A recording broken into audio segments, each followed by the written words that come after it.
de resolución de circuitos con la serie de Fourier. Recordemos que en la clase anterior vimos la serie propiamente dicha en la forma trigonométrica de las dos maneras y analizamos las funciones que sean periódicas para identificar su periodo. En este momento lo que vamos a hacer es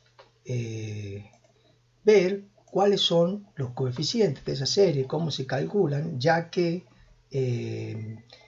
habíamos presentado la serie de Fourier pero sin hacer los cálculos correspondientes. Entonces, dado la función f de t, sabemos que tenemos esa en la forma de la serie de Fourier, es decir, tenemos un término que es constante y dos términos que son uno que respecto a los cosenos, otro respecto a los senos, con múltiplos de frecuencia de la frecuencia fundamental. Lo que nosotros desconocemos todavía es el valor de a sub n y el valor de b sub n, que son los coeficientes que tenemos que calcular.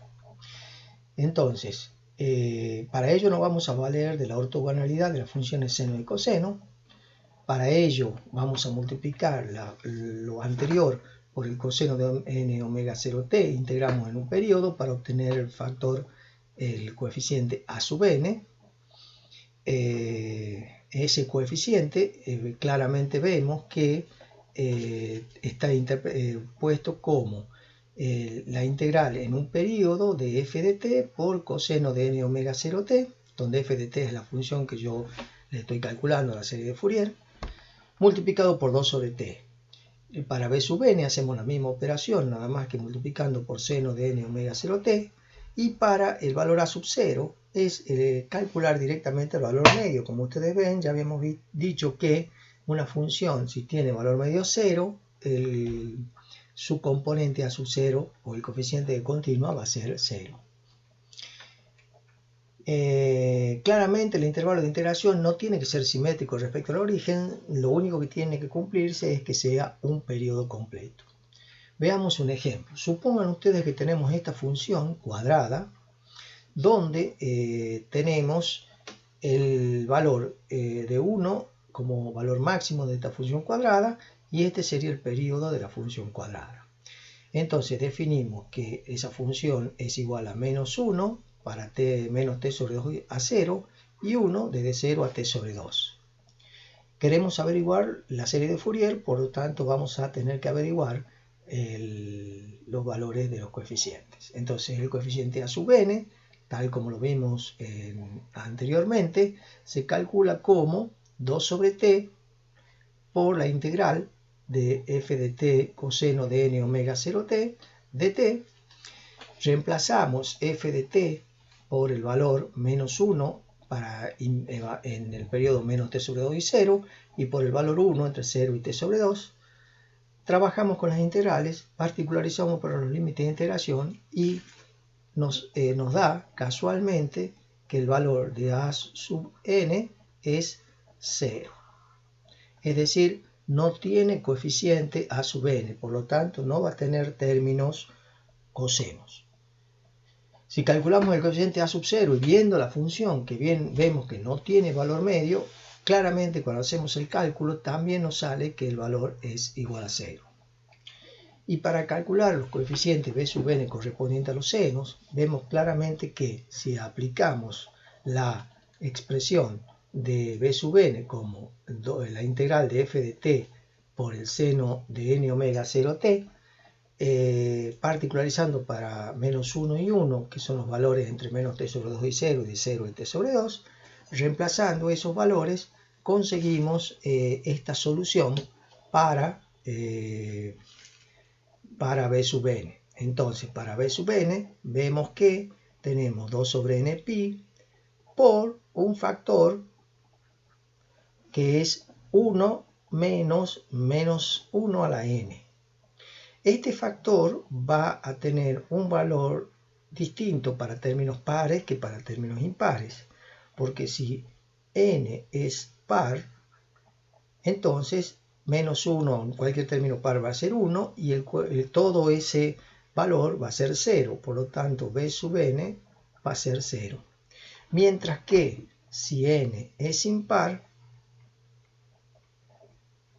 entonces b sub n va a tener un valor igual a 2 sobre npi por menos 1 a la n si n es impar es igual a menos 1, 1 menos menos 1 es 2, o sea 4 sobre npi. Entonces, esta serie de Fourier que estoy buscando no va a tener términos pares del seno y sí va a tener términos impares. Es decir, que la función que estoy buscando en la serie de Fourier va a tener senos, pero solamente va a tener senos impares, de orden 3, 5, 7, 9 y 1. Si vemos esto en una gráfica hecha con el software de matemáticas, vemos claramente que acá tenemos las distintas armónicas. Acá la azul es la armónica fundamental, la verde es la armónica de tercer orden, tiene 3 veces la frecuencia, la roja es la armónica de quinta armónica, la amarilla la séptima armónica, van viendo que tienen distintas frecuencias.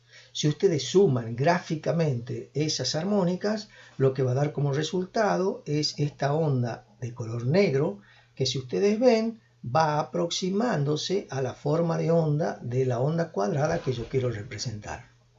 Cuantas más armónicas yo represente en este gráfico, más aproximada va a ser esta onda de color negro a la onda cuadrada original.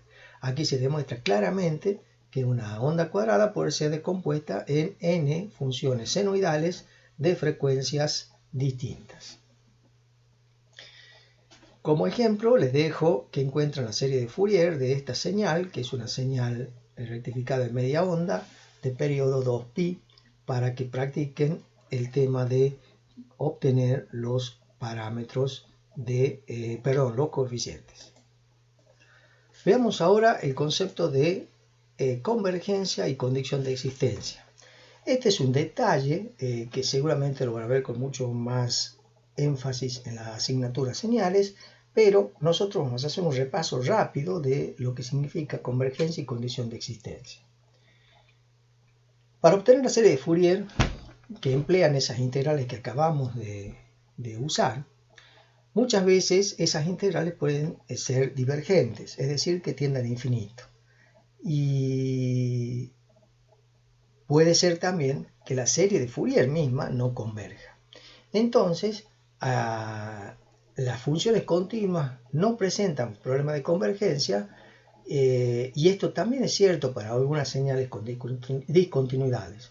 Entonces la cuestión es, ¿cómo me aseguro yo que no suceda esto? Es decir, que cuando yo tome una señal y le calcule la serie de Fourier, no voy a tener inconvenientes ni en la existencia de la serie ni en la divergencia de las integrales. Para eso vamos a trabajar con las condiciones de Dirichlet, que son las que nos va a decir qué condición tiene que cumplir la señal para que eso exista. Condición número 1. La función ha de ser absolutamente integrable, es decir, que la integral en un periodo del valor absoluto al cuadrado de la función f de t debe ser menor que infinito. Entonces, con esto garantizamos que los coeficientes a sub 0, a sub n y b sub n converjan, es decir, sean menores que infinito. Claramente vemos que esta función que tenemos acá incumple esta primera condición, ya que no es integrable en el periodo de menos t sobre 2 a t sobre 2 o de 0 a t, claramente por la presencia de la asíntota. Condición número 2, en cualquier intervalo de tiempo la función tiene un número finito de máximos y mínimos. Entonces esta función incumple esta segunda condición porque no tiene un número finito de máximos y mínimos, como ustedes ven. Condición número 3. En cualquier intervalo finito de tiempo hay un número finito de discontinuidades y además deben ser de amplitud finita. Es decir, esta función que pongo acá es un contraejemplo de la condición número 3, ya que no cumple con la condición de tener un número finito de discontinuidades en un determinado periodo de tiempo. Entonces, las funciones que no cumplen las condiciones anteriores no son muy usuales, pero es muy importante en el estudio de señales y sistemas determinar ese tipo de condiciones. Entonces, si la función cumple las tres condiciones anteriores, podemos descomponer la señal en la serie de Fourier y debido a la convergencia de la serie, se va a cumplir que los límites de los coeficientes a sub n y b sub n cuando n tiende a infinito van a ser 0. Estas condiciones, como repito, las están explicadas para tener la precaución cada vez que nosotros tengamos que calcular la serie de Fourier de una función, no cometer el error de querer expandirla en la serie sin que cumpla las condiciones de existencia. Veamos el concepto de espectro de frecuencia. El espectro de frecuencias tiene que ver con la representación de las distintas señales en función de la frecuencia. Es decir, la función periódica queda descompuesta en una serie infinita de funciones sinusoidales que tienen distintas frecuencias y todas las frecuencias esas son múltiplos de la frecuencia omega 0, como se muestra en la figura. Por ejemplo, acá mostramos la onda, una onda cuadrada, una onda escalón, podemos decir una onda cuadrada, donde acá tenemos representadas las 7 primeras armónicas. Entonces esas armónicas, cada una tiene un múltiplo de la frecuencia fundamental. Entonces podemos representar la amplitud del coeficiente C sub n o el valor eficaz de los distintos armónicos en función de la frecuencia, es decir, para la frecuencia quinta es este el valor de C sub n, para la frecuencia 4 es este, para la frecuencia décima es este, u 11, etc. Para cada una de las frecuencias representamos la amplitud de C sub n. Esto es lo que se llama espectro de frecuencia. Como ven, es un espectro discreto porque no tiene valores para todas las frecuencias, sino que tiene valores para algunas frecuencias y esas algunas frecuencias son las frecuencias múltiples de la frecuencia fundamental. Veamos algunos índices característicos. Cuando nosotros estamos trabajando con sistemas alineales, es decir, donde nosotros ya tenemos una respuesta del circuito distinta en su clase a la excitación, van a aparecer armónicas. Entonces, es interesante establecer un parámetro que evalúe cuánto se aleja una forma de onda periódica de una sinusoidal de la misma frecuencia. De forma que cuando una forma de onda no es sinusoidal y está distorsionada, podamos evaluarlo. Entonces, uno de los parámetros más empleados para evaluar la distorsión es la llamada THD o distorsión armónica total, que relaciona la amplitud o el valor eficaz de los armónicos de una forma de onda con su componente fundamental.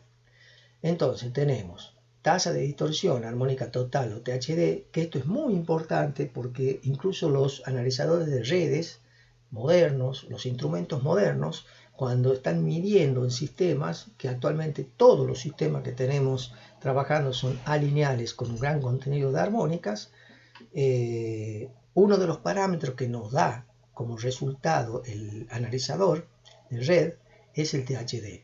El THD está definido como 1 sobre C1 por la raíz cuadrada de la suma desde n igual a 2 hasta n de los C sub n al cuadrado por 100, donde n es el n mayúscula, es el número máximo de armónicos que se va a tener en cuenta para el cálculo del THD. Por ejemplo, en ingeniería eléctrica este valor típico está entre 30 o 40. Vamos a tomar entre 30 y 40 armónicos para evaluar la distorsión de forma de onda, de una tensión o de una corriente. Y según esta definición, una onda sinusoidal tiene un THD del 0%, mientras que para una onda cuadrada anda en el orden del 48,3%.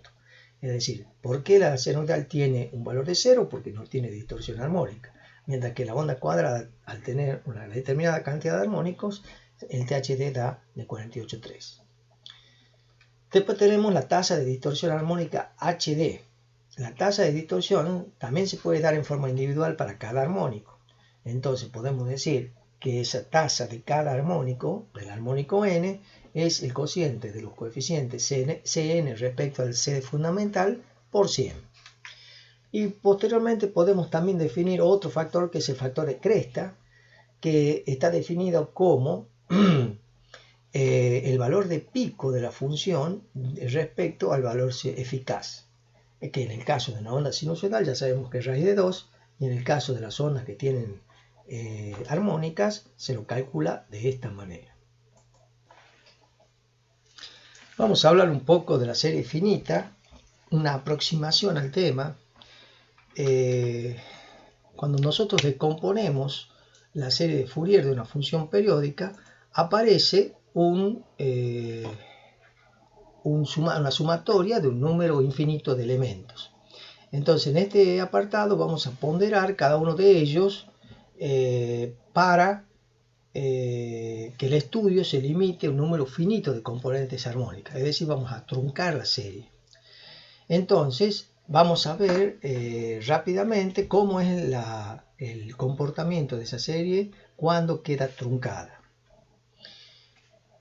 Si aproximamos la función f de t mediante la serie de Fourier convencional, tenemos esto, donde E sub k de t es un error debido a la aproximación mediante la serie de Fourier de k términos. Es decir, esta expresión, como ustedes ven, tiene una sumatoria desde n igual a 1 hasta k, donde k es un número determinado, y estamos truncando la serie en ese momento, descartando todos los términos k mayor que k más 1. Por lo tanto, tenemos que sumarle un error a esa serie que nos va a dar por el faltante de esos términos. Entonces, tenemos la medida cuantitativa del error global por periodo, lo podemos sacar calculando el error cuadrático medio, E sub k mayúscula, que se lo calcula de esta manera. Entonces, lo que nosotros queremos es que el límite cuando k tiende a infinito del E sub k tienda a 0, es decir, que la evolución del error medio cuadrático tienda a 0 cuando k se hace infinito. Eso en cuanto a las series truncadas. Como decíamos recién, los analizadores de redes, por ejemplo, están estudiando la serie de Fourier de las señales hasta la armónica 40. Entonces estamos truncando la serie en los 40 armónicos. Por lo tanto, tenemos que considerar los errores que se cometen.